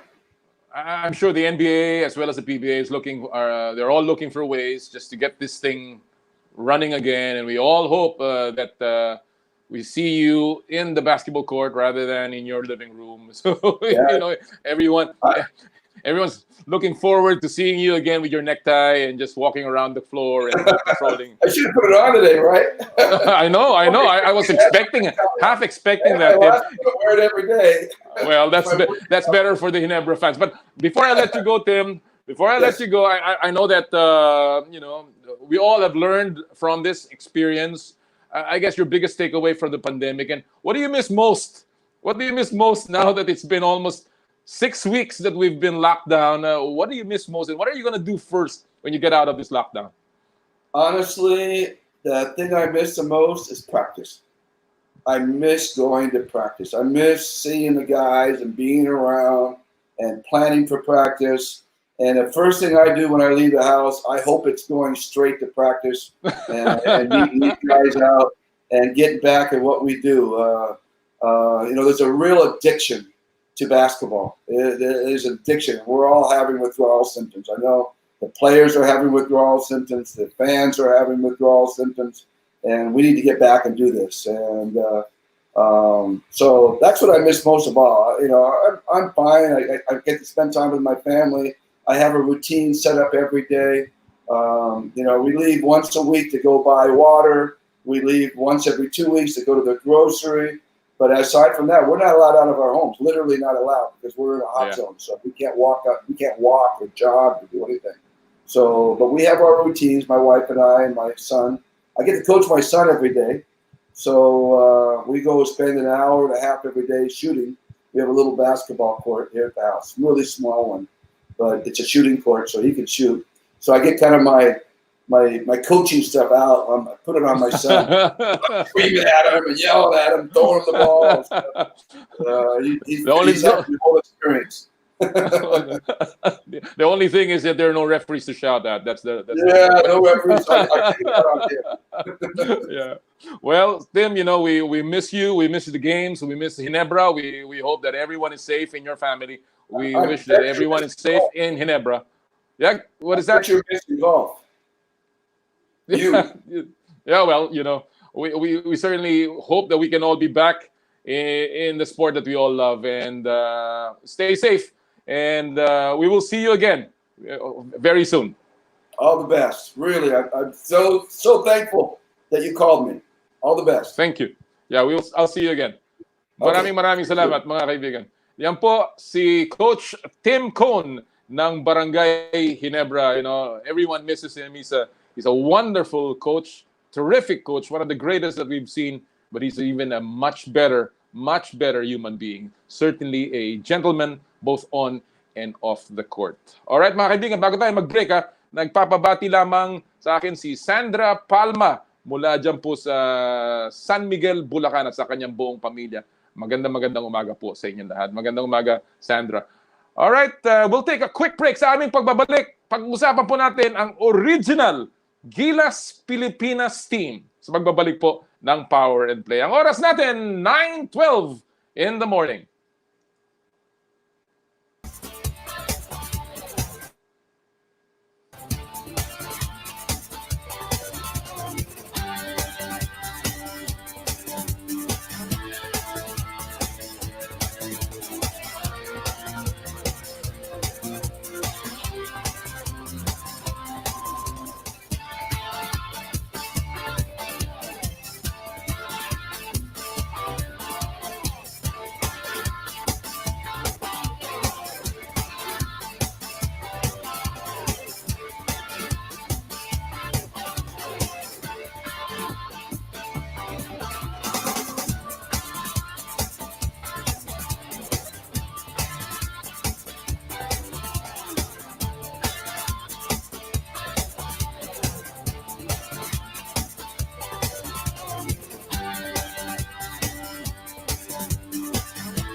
Muli po, isang magandang umaga sa inyo lahat. Kinakamusta natin ang mga nakikinig sa atin sa Facebook Live and of course, lahat po ng nakikinig sa Radyo 5 92.3 News FM at sa Signal TV Channel 1. Kamusta kay Joel Bautista ng Pangasinan at kay Kurt Caparos na nanonood po sa atin ngayon sa Facebook Live. Kinakamusta ko rin po ang ating kaibigan, si Rico Meneses. Partner, magandang umaga sa iyo. How are you? Kamusta at sana nasa mabuti kang kalagayan. Si Rico po kasama natin yan nung araw dyan sa Samahang Basketball ng Pilipinas. And talking about that, si Rico Meneses din po, hindi niyo po alam ito si Rico Meneses ang isa sa mga rason kung bakit nagkaroon ng pangalang Gilas Pilipinas. Isang araw magkakakwentuhan din tayo tungkol dyan. Yan po ang tunay na rason kung bakit nabuo yung pangalang Gilas. Pero pinag-uusapan natin ang Gilas. Well, at this point, ipapasok po natin kaagad ang ating mga panauhin. Ang some of the members of the original Gilas Pilipinas program na nabuo po back in 2008. Ito po ay isang brainchild ng SBP president at that time, si Mr. Manny Pangilinan, na bumuo ng isang national team na ika nga ay magiging dedicated. Hindi po kukunin mula sa PBA, kung hindi isang dedicated national team na bubuin for at least 3 years together na kinabibilangan ng pinakamagagaling ng mga collegiate players nung panahon na yon. At yan po ay sasamahan ng isang naturalized player at pamumunuan ng isang international coach. That was the original Gilas program. At sa dinami-dami po ng mga manlalaro ng panahon na yon, kasama na po yung mga magagaling sa UAAP at NCAA, meron pong ilan na tumugon sa panawagan. At yan po ay ating makakasama ngayong araw pong ito. Walang iba kundi ang una nating batch, si Chris Tiu, Ilan Ababou, Japeth Aguilar, and JR Kawaling. Aba, si JR. Magandang umaga, gentlemen. Good morning, Kong. Good morning. Good to see all of you. Morning, guys. Pero mukhang yung mga buhok ninyo nagkaka-windang-windang na. Japeth, mukhang umahaba na buhok mo. Yup. Ikaw rin, JR. Nakasombrero. Kamusta? Guys, kamusta? Let's start with you, Chris. How are you coping with quarantine? Guys and Oli, well, we're doing good. Thankfully, at home, everybody's healthy. We're having a lot of bonding time with the family. With my 2 daughters, I have a 3.5-year-old and a 2-year-old. Of course, with my wife. So talagang close na kami. Enjoy naman. We still working from home kasi may mga companies tayong minamanage, and we're also worried about our people and trying to see how we can help our own employees and the other people na nangangailangan. So, generally, we're okay, thankfully. Alam naman natin kung gaano ka-busy, Chris, even after your PBA career. Dilan, ikaw, mukhang ayaw mo na ipakita yung buhok mo. Kamusta? How are you staying in shape habang naka-quarantine tayong lahat? Nawala na yung kulot ni Dilan. Diretso na. Dilan? Opo. Yun, sir. Walang audio si Dilan. Di, yung audio mo. Di. Ayan. Okay. Unahin mo na si Japeth. Japeth, kausap ko na kanina si Coach Tim Cone. Yeah. Sabi niya, binibigyan daw kanya ng mga kahit papaano mga pointers para to stay sharp. Ikaw, how are you staying in shape, Japeth? Alam ko mahirap para sa iyo. May routine ho akong ginagawa ngayon. So usually morning, may exercise akong ginagawa, and then afternoon, minsan nag-exercise ulit ho ako. So yun, para lang maging kondisyon, di masyadong maging pabaya. So ayun ho, sir. Pero dyan lang sa bahay. Hindi naman lumalabas. Sa bahay lang. No? Sa condo lang actually. Ikaw, JR, kumusta? Matagal ka na namin hindi nakikita. Ano ka ba? Ikaw ba, adjusted na sa quarantine? Wala sir, okay lang. Nandito lang ako lagi sa bahay kasama family. Family. Very good. 1 month na rin na paulit-ulit yung ginagawa. Oo nga ang hirap, no? Ikaw, Dylan, alam ko, ikaw, meron ka ring negosyong minamanage. Kamusta? How are you handling itong quarantine? Okay lang naman po. Lagi lang nasa bahay. Walang audio si Dylan. Ha? Dylan, ayusin mo audio mo. Mukhang di maayos. Okay na ako, sir. Yan. Okay na, Meron sir. na? Okay. Di? Na po. Balikan natin si Dylan. But guys, Okay na po. ngayon na tayo nasa quarantine. What is the thing that you miss most? More than 30 days na tayo. Chris, Japeth, and JR, and Dylan. What do you miss most na nasa quarantine tayo? Chris? Sino muna? Me, well, for one, I miss having face-to-face interaction with the people I work with my friends. I also miss the sun, being out there, being able to exercise. I work out, but of course it's improvised at home. No, you do air squats, burpees, and whatever you can do, push-ups. But I miss going to the gym, being able to run. I have some sun and some wind, and the golf course. You miss the fresh air and the grass, and some vitamin D. I think it helps us to stay positive, always happy, and release some of those endorphins, no. But of course, I enjoy these priceless moments with the family na nakakapag-bond tayo na wala masyadong worries, hindi masyadong busy. Walang distraction. Wala masyadong distraction. Bihira din eh. I mean, may distraction pa rin kasi marami pa rin iniisip. But kahit pa paano, nasi-schedule mo rin naman yun at home, and then at the time with the family and the kids, especially at this stage in their lives, is very, for me, something that's priceless. And to be able to pray also to God. I think I've never prayed this much in my life. Kung hindi dahil dito, baka hindi mangyayari yun. So, yeah. Alam nyo, the reason why I got all of you together here, Japeth, is dahil alam natin na kayo yung naging original Gilas team. You answered the call of the national team na sumama sa isang programang at the time was clearly untested, no? And I guess people would like to know why? Bakit nung panahon na yon you had the option to become a PBA player, you had the option to take other things. Bakit tinanggap ninyo yung panawagan na pumasok dun sa Gilas program back in 2000 and the early 2009, 2010? Japeth? At first, yung first time po natin nagkita nun naalala ko pa sa Vegas eh. Sa Las Vegas, yes. Yes. And immediately nung nasa mind ko, sabi kong ganun, it's a bold move. It's like a dream. Tapos, yun, sabi ko sa sarili ko, I want to be in that dream na yun. Yun nga, to be able to qualify in the Olympics at that time. So sabi ko, parang magiging first yun and stuff. So parang para sa akin, gusto ko maging parte ng team na yun. So yun. Kaya ako talagang sumama. I remember, Japeth, nung una ka namin nakita, ito in Las Vegas, kasama of course ang father mo, si Peter. And I remember that one particular dunk na pinakita mo sa amin from behind the backboard, natatandaan niyo. It was behind the backboard and he dunked it. And talaga namang everyone was nakanganga pagkatapos ng pagkakadunk mo na yun. And isa dyan sa nakanganga si Dylan. Dylan, ikaw, you came from a very good program sa UST. You had an opportunity na pumasok sa PBA pero tinanggap mo ang Gilas. Ano ang naging rason para sa'yo?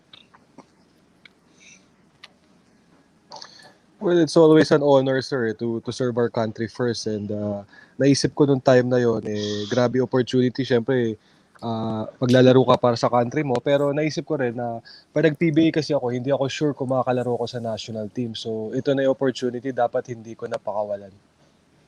JR, ikaw rin, you had a very good collegiate career. Ano sa tingin mong naiambag, naitulong sa iyo ng Gilas sa naging future career mo sa basketball? Of course, malaking tulong sa akin yung naging parte ako ng Gilas 1.0.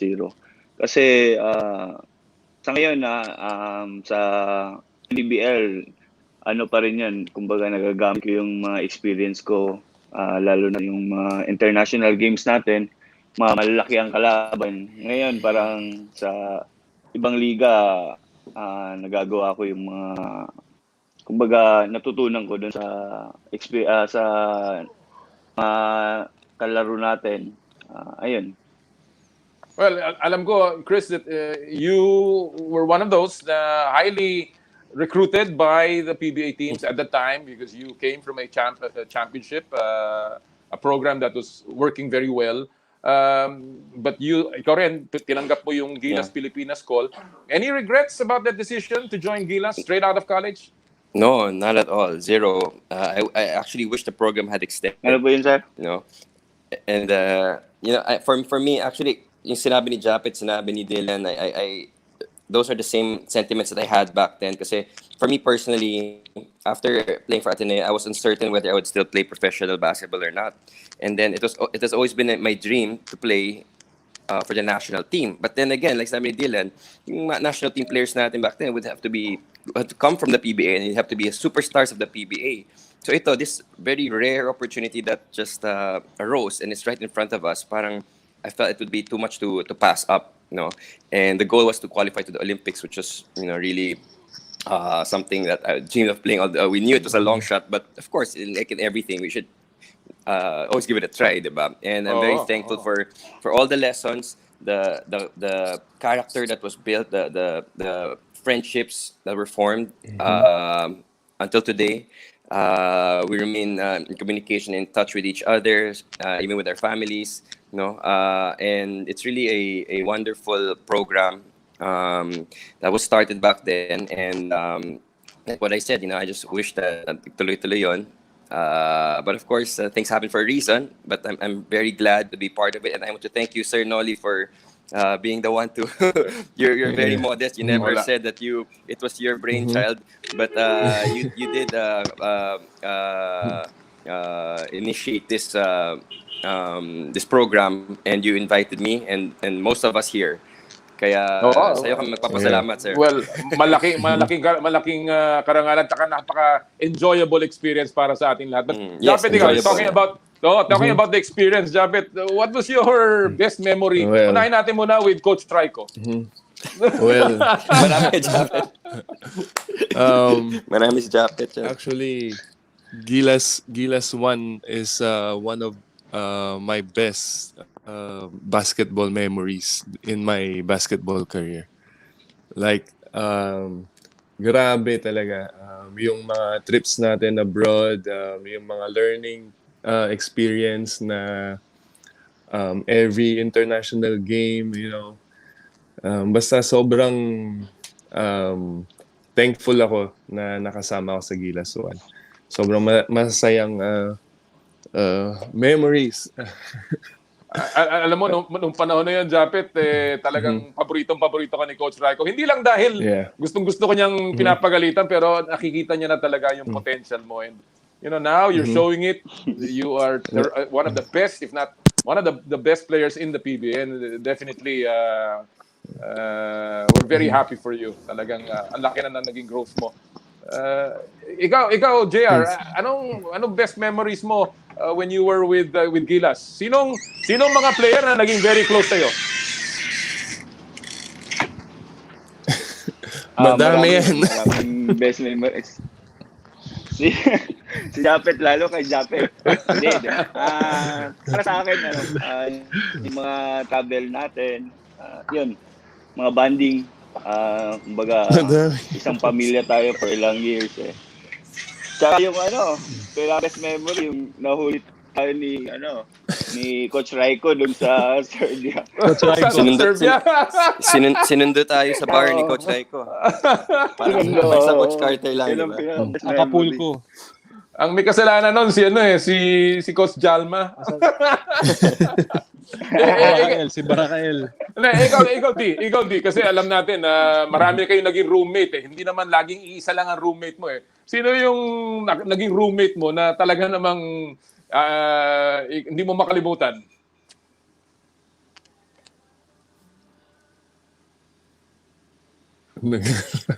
Nagahang. Nag-iisip Nag-iisip. Dylan? Hindi, nag-iisip yan. Nag-iisip ba? Si Baroka. Si Mark Baroka? Bakit? Bakit si Mark Baroka?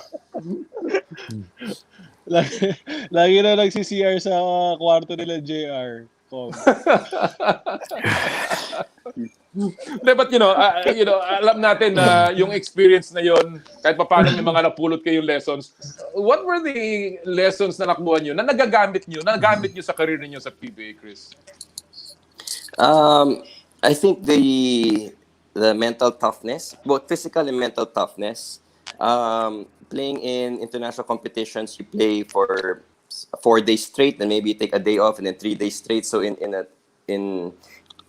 play maybe 7-8 games within a 9-10 day span. So physically, it's really draining. You have a very strict routine, especially with Coach Raiko, no? And he was really unforgiving, and I think that really built a lot of it developed a lot of toughness on the players. For me, I think on the technical side, his system was just very suitable for me, for my style of play. I'm not the most talented in terms of athleticism and individual skills. So his system allowed me to thrive, and I'm thankful for that. But I think at the end of the day, it's really the yung physical and mental toughness that he has instilled, no? And sa mga hard practices, nasanay na tayo dyan, bali wala na yung mga hard practices. But actually, naging second nature na nga eh. Parang hinahanap na nga natin kung parang, I'm sure Japeth and Dylan and JR could say the same. Pag parang medyo light lang yung mga practices sa teams natin, siguro kayo pa naghahanap ng extra work na para makondisyon, mag-skills, di ba? Kasi naging habit na. So I think those lessons, and then also competing against the best in the world and the best in Asia, taller, bigger, smarter, more experienced players. I think that gave the players a lot of confidence when we came back and played professionally here in our country. Kasi yung playing against 7-footers, 6'9", and wingmen who are 6'6", 6'7", and point guards who are 6'3", 6'4", parang normal lang yun eh, di ba? Sa Serbia, sa China, sa Iran. So I think our standard of basketball was made higher, because of this whole experience. Ikaw, Japeth, I know that you played against a lot of international players. During your stint with Gilas 1.0, sino yung mga very impressive sa'yo? Ano ang mga natutunan mo? And I guess being one of the biggest men doon sa team, did you find it na realistic yung programang ibinuo ng SBP para sa inyo at that time? Of course, kasi nagkaroon ng point na we started winning na. So, ayun. So, yung dream para nagkakaroon na ng realization. Although we fell short against yun nga, Korea in our last tournament. Pero imagine we are made up of collegiate player, and then ayun, not only in our last tournament, I mean, we started also winning some medals in other tournaments as well. So ayun, talagang yun nga, parang nagkakaroon na ng parang nagkakatotoo na yung mga goals natin. So ayun, pero just adding on what Chris said, namimiss ko yung like in the middle of our practice, magpapa-strengthen conditioning si Coach Raiko with Coach Jimbo. Si Jimbo. Yeah. I miss those workout talaga. Kasi pero may weights pa before noon, di ba? Weight session, in the morning. Conditioning pa, tapos may skills and walang katapusan. So I guess yung structure, no, JR, yung structure ng Gilas, parang talagang, kasi you live together, you stayed together, yung iba sa inyo nag-boarding together, di ba? We got a staff house para sa mga players. Nice one, Je. Di ba, Jay? Oo, sir. Yun nga, yung bonding ng mga players. Kasi, actually, araw-araw halos tayo nagkikita-kita noon. And sa isang araw, twice a day pa kasi may workout.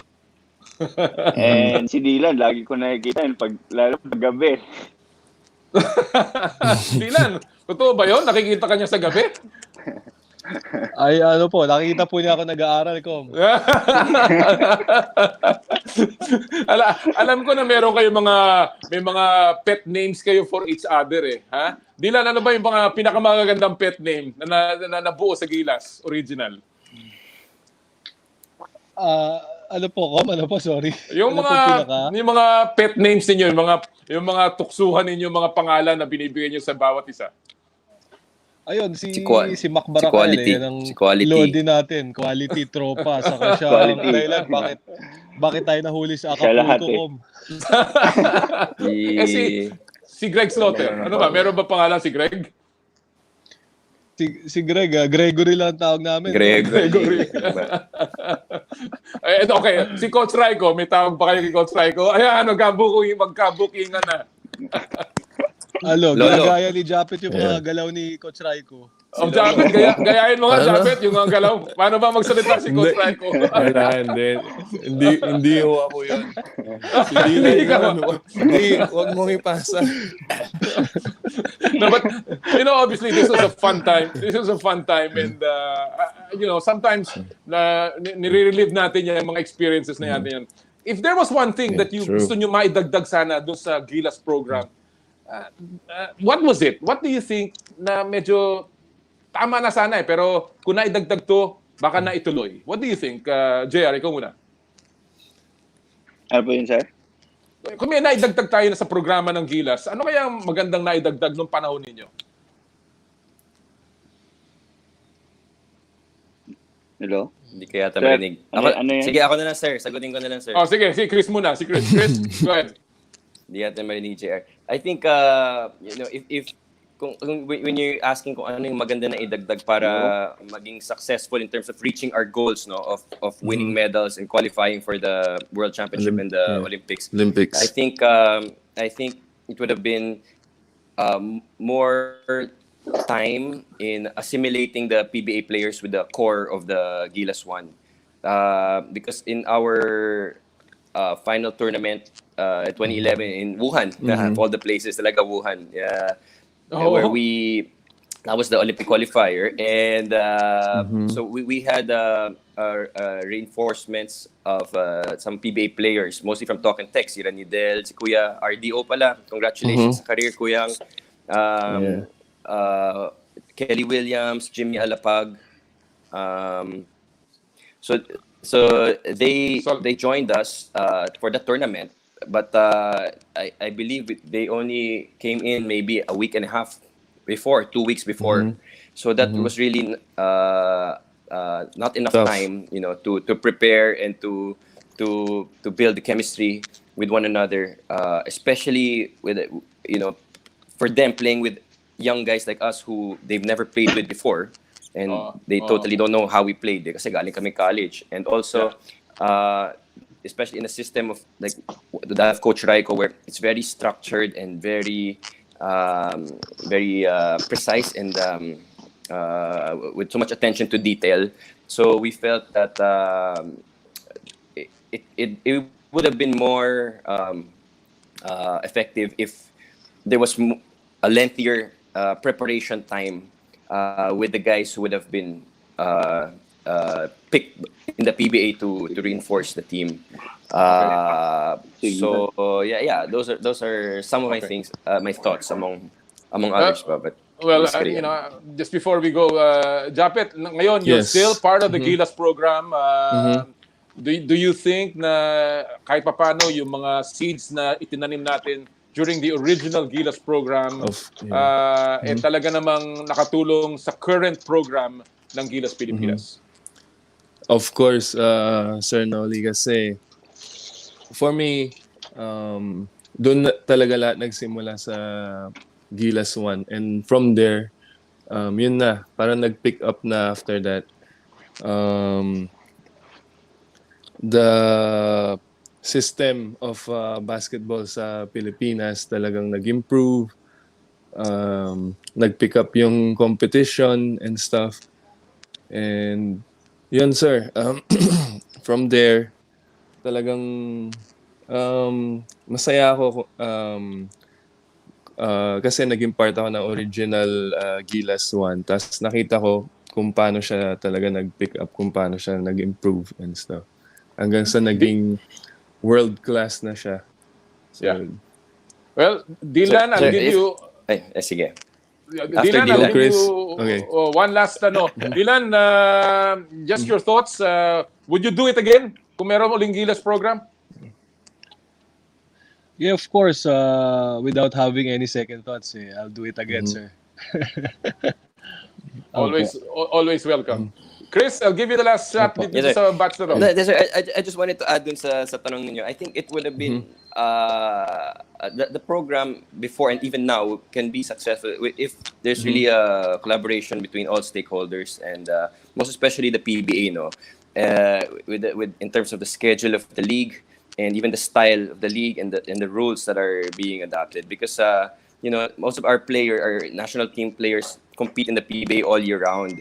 So of course, playing in FIBA is totally different, in terms of the length of the game, the timeouts, the rules, the way fouls are called, and the style of playing of the opposition, where it's really relentless, full court pressure, or really high pressuring for 40 minutes every day. So I think in order for us to be competitive at that level consistently, we need to, develop those good habits also. And if you're playing so many games professionally all throughout the year, there are some details and some habits that are missed out, and that's not. It's gonna be hard for you to switch it on and to just change pag international. So kailangan maging Iba second talaga. nature yun sa atin . So All right. if we want a successful program, I think it's not just the program itself, but all the stakeholders combined that will have to contribute. Gentlemen, maubusan tayo ng oras. There's another batch coming in, but I'd like to thank all of you for joining us today. I'm sure a lot of your fans miss you. We hope to see you on the court, Japeth, Dylan. Japs, good luck, Japs. Yes. In all Hey, thank you. you're doing, Thank you, guys. JR, sa iyong career, and Chris, of course, in business. Thank you so much for serving the country, and we'll see you again. Maraming salamat. Bye, guys. Thank you, Thank you. Sir Noli. Okay. Thank you. We love Alright, you mga guys. kaibigan. Ingat. Yes. Keep The first safe, batch guys. ng Gilas Pilipinas, Chris Tiu, Japeth Aguilar, JR Kawali, Thank you, sir. and Dylan Ababou. Maraming salamat. Thank you for We'll having have us. more. Thank you for having us, sir. We'll have more of the Gilas program sa pagbabalik, sa aming pagbabalik. Mark Baroka, Jvee Casio, Mark Barakael, and RJ Hasul sa Gilas Uy, Pilipinas quality yun, Special. Quality. Thank you, sir.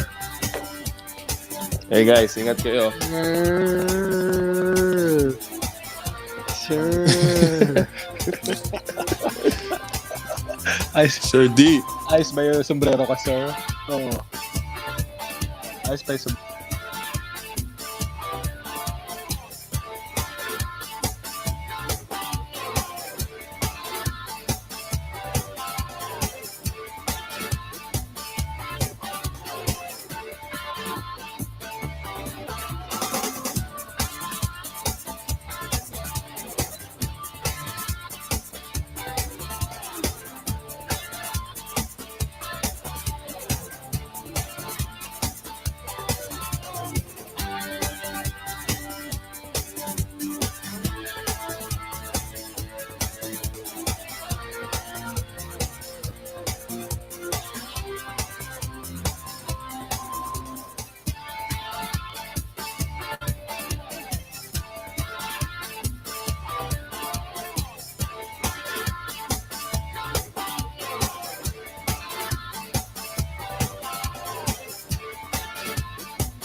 Alright mga kaibigan, nagbabalik po ang Power and Play. We have about 14 minutes remaining sa ating show. Gusto ko lang po magpasalamat sa lahat ng ating mga sponsors, lalong-lalo na sa Big Boss Cement.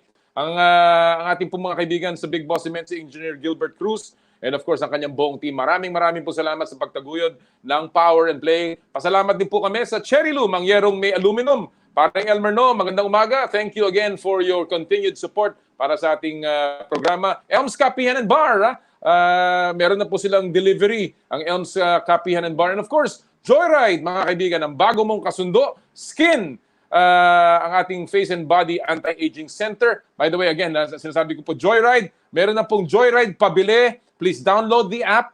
Napakarami pong magagawa na ngayon. At kung gusto nyo pong magpadala even for mga donations para sa mga healthcare workers, Joyride po ang inyong gamitin. Of course, kasama na rin ang Happy Move. Marami rin pong salamat sa Maculage Professional and of course sa sa Skin Clinic, www.skin.clinic ni Dr. G. Sarmiento. Alright, at this point mga kaibigan, ipapasok na po natin ang second batch natin ng Gilas Pilipinas. Walang iba kung hindi ang makakasama natin ngayon ay si Mark Baroka, si Jvee Casio, RJ Hasul at si Mac Barakel. Ready na ba yung mga boys? Ready. Si Mac mukhang ready na. Yun! Magandang umaga, gentlemen. Unahin ko na ikaw kagad. Mark, kamusta ka?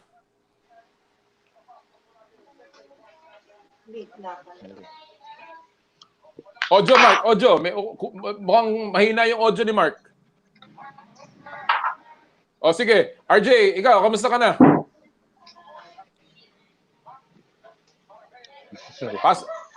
Yung audio nyo, buksan nyo yung audio. Kasama po natin si RJ Hasul, si Mac Barakael, si Mark Baroka. We're waiting for Jvee Casio. Okay na ba audio mo? Good morning, sir. Yan. Mark? Ayusin lang natin ang audio. Mukhang hindi pumapasok ang audio ng mga bisita natin. Hello? Ayan. Sino yan? Jvee. Hello? Jvee. Hi, Sir Nolly. Hello. How are you? Kamusta ka, Jvee? Okay naman, sir. Thank you. Thank you sa invite na to. Isang karangalan. Nandito ako sa show niyo. How are you staying in shape dyan sa iyong lugar, Jvee? Well, sir, halos every day. Just trying to work out. Get an 1.5 to 2 hour workout. Para syempre hindi mawala sa kondisyon. Pero syempre iba pa rin yung nasa basketball court. So, pero ginagawa lang kung ano yung pwede namin magawa dito. RJ, kamusta ka dyan? Hi, sir. Good morning po. Okay naman. Medyo mahina ang audio mo, RJ. Nag-aantay lang. Pasok muna natin si Mac. Yan, Mac, sir. bakit meron kang kahit sa bahay ba, naka-face mask ka, Mac?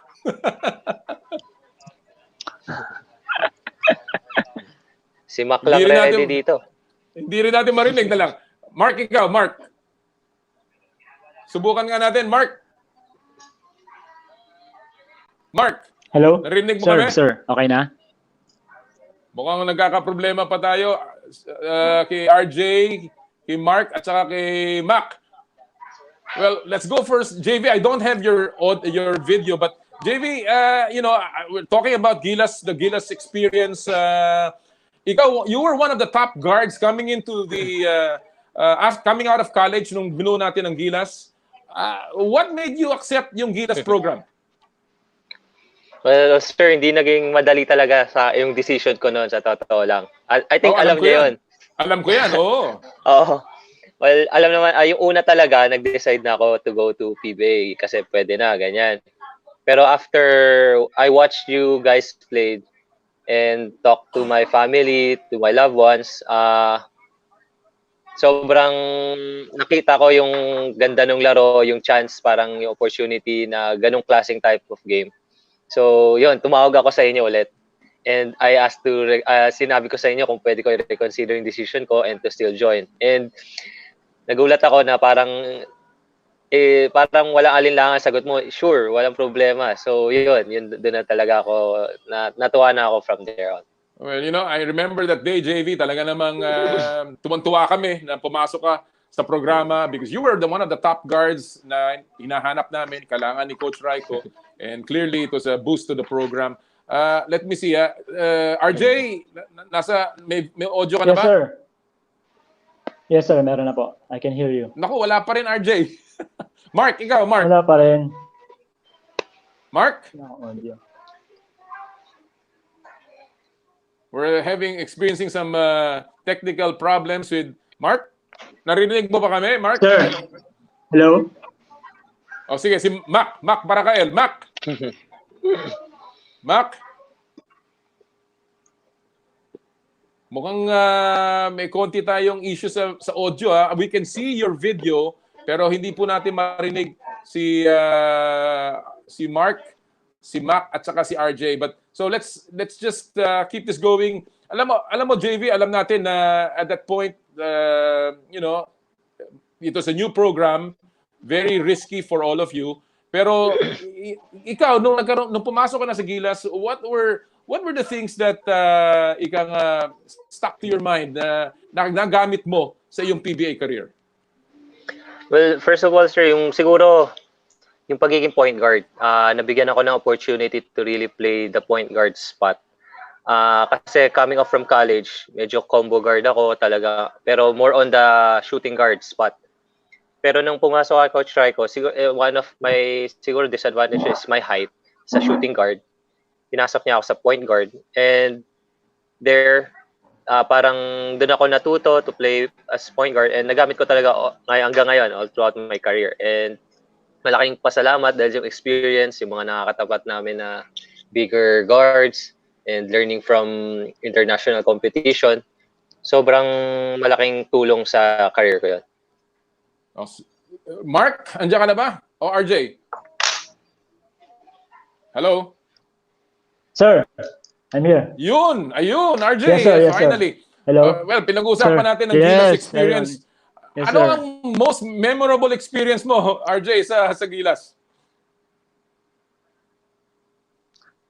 Sir, ako, syempre, coming from college, it's a big opportunity para sa akin, syempre, mag-serve ng country.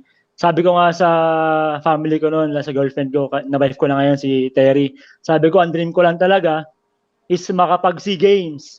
Yun nga, makapag-RP team. Kahit na walang PBA, okay na ako sa RP team. Then, Gilas came, then you talk to me. Tapos sabi ko nga, ito na siguro yung chance na to serve the country. Ayun, masaya sir. Lalo na yung mga travel. Kanina I'm watching the first batch, nakakatawa yung mga memories sa Acapulco, sa Serbia, yung kay Coach Raiko. Ayun yung mga fun memories natin dati na until now, I'm cherishing it, sir. Yun. Well, ngayon nakikita ko na si Jvee. Hi, Jvee. Mac, Yun. are you naririnig Hello, mo na ba kami, Mac? Mac? Walang audio si Mac eh. Hindi natin marinig yung audio mo, Mac. Ayun po. Hi, Ma. Hi, Mac. We have a few minutes on the show. Anyway, wala si Mark eh. But, you know, kagaya ni Coach Raiko, what do you think, alam natin, very strict sa rules si Coach Raiko, but do you think he was, he made you develop to the kind of player you are today? Kayo ni Jvee, RJ, kayong dalawa, Jvee? Go ahead, Jvee. Okay. Sige, sir. Yes, sir. Definitely yung discipline. Actually, may discipline na rin na kay Coach Franz. Pero kay Coach Raiko, naging iba rin yung, parang nag-iba totally yung discipline coming from like yung kay Coach Raiko. Especially sa time. And you all know how we are on breakfast, lunch, and dinner. Actually, pag magsasabi siya ng oras sa atin, di ba sir, laging dalawa. 7 o'clock wake up, 7:15, nasa baba na tayo. So, parang doon pa lang makikita mo na yung discipline, pinapractice na kagad outside. And actually, parang nga tayo siguro sinasabi military. Pero I think it really helped. It really helped on our team, especially composed of young guys, and it really developed yung system niya simula pa lang. Ikaw RJ.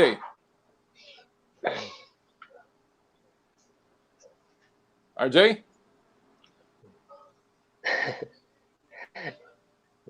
Mukhang mahina ang internet. Mark, can you hear me now?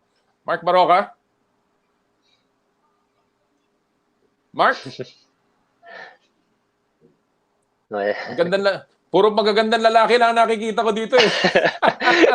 Mga RJ, nag-model ikaw. lang, sir. Mga nag-model. Oh. Ayun, pag ganun-ganun na lang si Mark Maroca. Eh. Mark, naririnig mo ba kami? I cannot hear you. Ako Wala sir, kang audio. Eh. ako. Oh, sige RJ.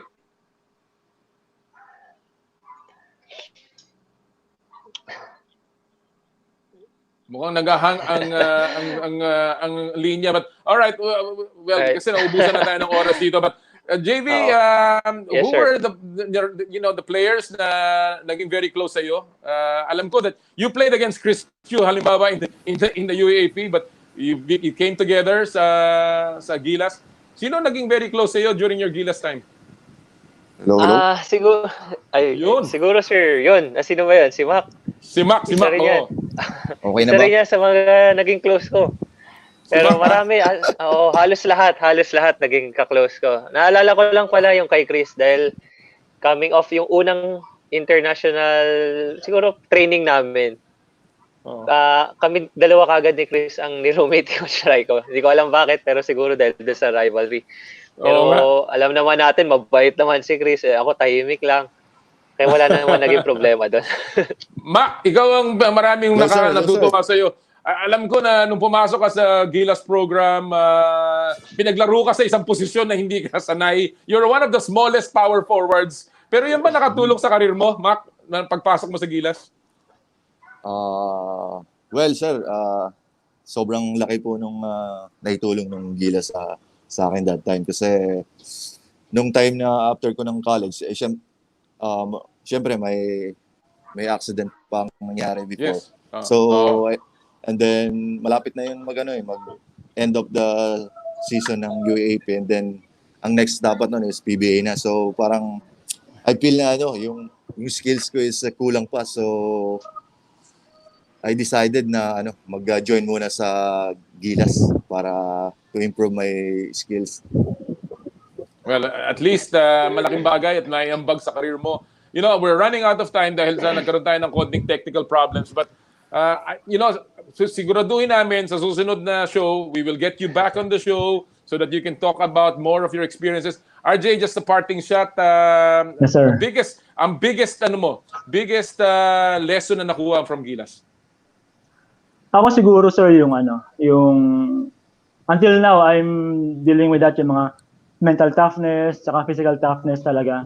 Parang kahit kasi in Gilas wala tayong choice eh. Every day we have a game. So whatever you can do, you can help the team. Parang until now, parang kahit pagod ka or meron kang problema ang dinadala, basta pag may game, it's game time lang. Wala ka nang ibang isipin kasi lalo na yung Gilas, you're playing for the country, not even for yourself, sir. Best experience, boys. Ano mga best experience niyo with Gilas? Mac, ikaw muna. Ako? Madami yan sa Max, sir. Marami. Hindi ko na ma-remember sa sobrang dami, sir. Pero best trip, yung mga biyahe natin na nagustuhan mo. Acapulco. Yun, si Mark, nandiyan na. Yun. Parang isa yun sa mga Sir, narinig niyo na ako? isang hindi ko best part ng Gilas time ko. Naalala ko nung Acapulco. Hello. Go ahead, Mac. Sino to? Mark? Hello, Mac, sir. Wala pa rin. Yes. Mac, go ahead. Sige, go ahead. You have about a minute. Naalala ko kasi yung yung teams na buong lumabas, tapos sinundo kami ni Coach Raiko. And then said Greg, "Hey coach, what are you doing here?" Talaga naman ibang experience no sa Serbia. Mark, ikaw. Bago tayo magtapos. Hello, narinig mo ako? Best experience mo with Gilas? Narinig. Hindi talaga natin makuha si Mark sa audio eh. Babalikan ka namin, Mark, next week. Jvee, parting shot. If you had another chance to do Gilas, would you do it again? Yes, sir, definitely. Play for the country without question. It's really yung talagang laro talaga. And doing it all over again, no regrets. So, yun.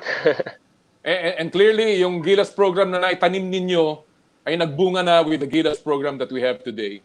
And Yes. sa ngalan ng lahat ng basketball fans, malaking utang na loob namin sa inyong lahat na nakabuo tayo ng ganyang classic programa. You know, I'm running out of time. I wish I had more time. I'm sure I'll get you back on the show. But again, maraming salamat sa inyo for coming Thank you, over. sir. Thank you. Mark, Thank you very much, sir. mabalikan kita ha, Mark. Ha? Siguraduhin mo, ayusin mo yung audio mo. Mark, ikaw rin at saka RJ. Jvee, again, thank you so much. Yes, sir. Ha? Thank you. All the best sa inyo. All the best. And stay safe dito sa quarantine. Yes, sir. Stay safe, sir. Stay safe. Everyone. Stay safe. All right. Everyone stay Mga kaibigan, yan po si Mac Thank you, guys. Baracael, RJ Azul, Mark Baroca na hindi namin narinig, and of course si Jvee Casio. It's been a wonderful morning. I hope you had a good time. Nawala ng kahit papano, kahit bahagya ang ating isipan mula dito sa ating pinagdaraanan. Pero patuloy po tayong mag-ingat. Stay safe. Wash your hands. Keep your hands away from your face. And remember, manalangin po tayo sa poong may kapal. Again, lagi po natin sinasabi, Ad Maiorem Dei Gloriam, all for the greater glory of God. Happy Sports Weekend, mga kapatid!